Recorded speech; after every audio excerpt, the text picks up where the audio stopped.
Huwag kang magpakamartir, oras na para bitawan mo na si Mister. Regardless, kasalman kayo o hindi, tanggapin mo na hindi pwedeng ipagpatuloy pa ang relasyon na yan. Magandang araw po, ako po pala ang inyong Kuya Ting at usapang relasyon muna tayo ngayon. Maraming salamat po sa inyong pagsubaybay at sana nasa mabuti kayong kalagayan. Sa video na ito, pag-usapan natin ang mga pag-uugali o mga ginagawa ng inyong mister na pwede mo nang dahilan para tuluyan mo nang bitawan ang taong ito. Hindi ko mag-claim na 100% tama o mali ang aking sasabihin sa video na ito, pero tsak ako na marami kayong matutunan na magagamit nyo sa totoong buhay. Okay? Una, kapag si mister ay nananakit na sayo ng pisikal. Posibleng dati hindi niya ito ginagawa sa iyo, pero ngayon sa tuwing nag-aaway kayo, madalas na niyang gawin ito ang pagbubuhatan ka ng kamay o sinasaktan ka niya pisikal. Ang pagbubuhat ng kamay para sa isang babae ay hindi birong gawain ng isang matinong lalaki. Kaya kung ginagawa na niya ito sa iyo, gumising ka na dahil hindi na ito ang lalaking hinangaan at minahal mo nung una. Lalo nang pinagbubuhatan ka na ng kamay sa napakaliit lang na problema, paano na kung malaki ang problema? Baka hindi lang pagbubuhat ng kamay ang kaya niyang gawin sa iyo. Oo, hindi perpekto ang mga lalaki. Siguro kung mabigat ang dahilan niya, kaya kanya nasaktan pisikal dahil nanlalaki ka o gumawa ka ng pagkakamali na labag sa relasyon nyo. At nang dahil dito nakalimutan niya ang kanyang sarili dahil nasaktan siya emosyonal, kaya nagawa niya sa'yo na saktan ka. Pero ganun pa man, para sa akin, invalid na reason pa rin yun. Ang nakakalungkot pa nito, kapag nagawa na ito ng mister mo sa'yo, maging ugali na niya ito. At sa tuwing nag-aaway kayo, mauulit at mauulit ito. Hindi lang ito masakit para sa'yo. Mas masakit ito para sa magulang mo kung malalaman nila ito. Kaya pag ginawa na ito ng mister mo, pwede mo na itong maging sulid na dahilan para bitawan mo na si mister. Hindi siya deserve sa pagmamahal mo at hindi siya deserve na maging magulang sa mga anak nyo o sa magiging anak nyo. Pangalawa, sobrang pagkababaero na ni mister. Yung tipong budget na lang para sa gastusing bahay nyo, damay na dahil pinanggastos na niya sa bisyo niyang pambababae. Lalaki din ako at hindi ako pwedeng magmalinis sa sarili ko, kaya alam ko ang mga bagay na ito.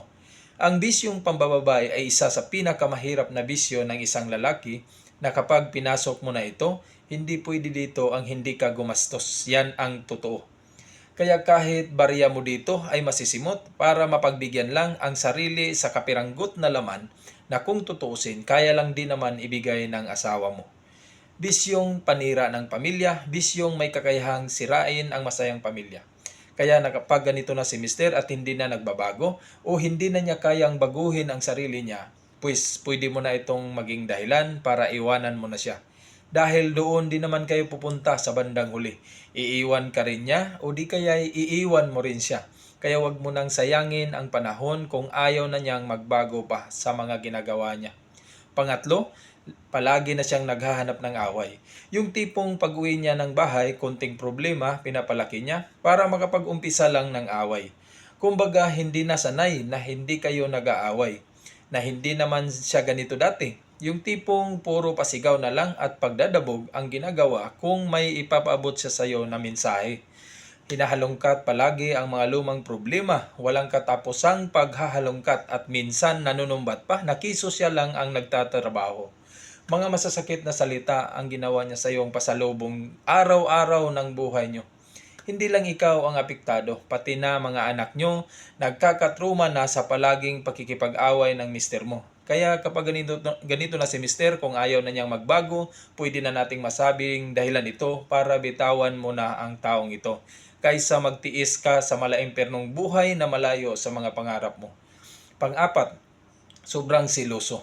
Ang pagsisilos ay likas na ugali ng isang tao. Ibig sabihin, lahat ay pwedeng makaramdam nito.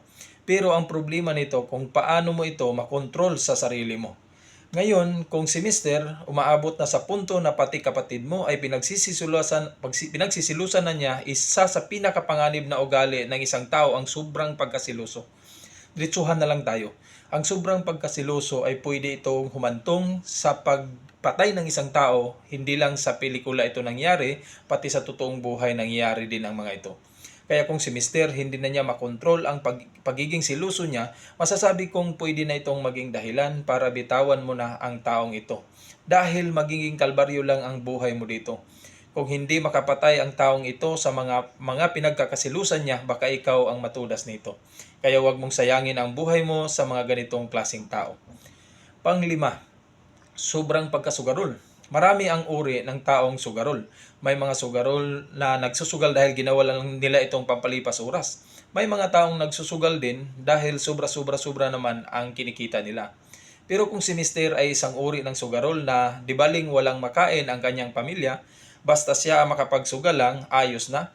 Nako, delikado ang ganitong klaseng sugarol. Ito ang mga sugarol na posibleng makagawa ng krimen para makapagsugal lang. So, ano ang mangyayari kapag ganito na ang asawa mo? Masisira lang din ang pamilya nyo.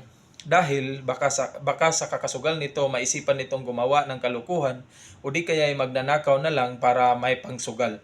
Mahirap ang maadik sa sugal. Maihaling tulad ito sa pagdudruga na ang hirap kumawala sa ganitong klaseng bisyo. Maliban na lang kung porsigido ka na baguhin ang buhay mo, makakawala ka dito.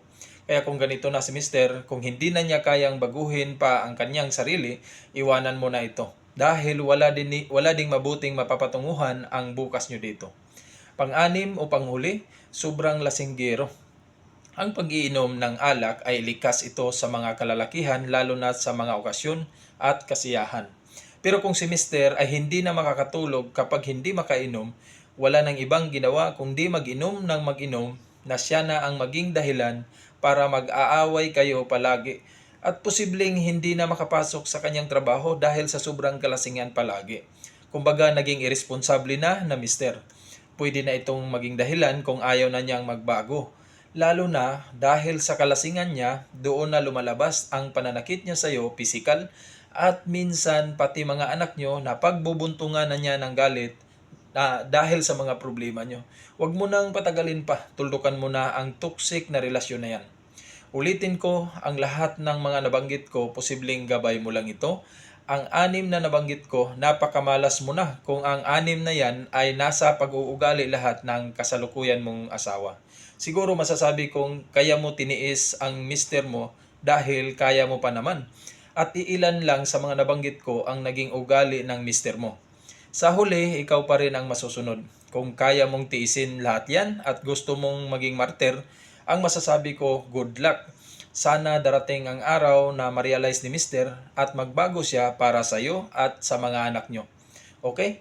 At bago ko tapusin ang video na ito, nais ko munang magpasalamat ulit sa inyong lahat at kung sakaling magustuhan nyo ang video na ito, baka pwedeng makahingi ng isang likes para tulungan tayo ni YouTube na ikalat ang ating video.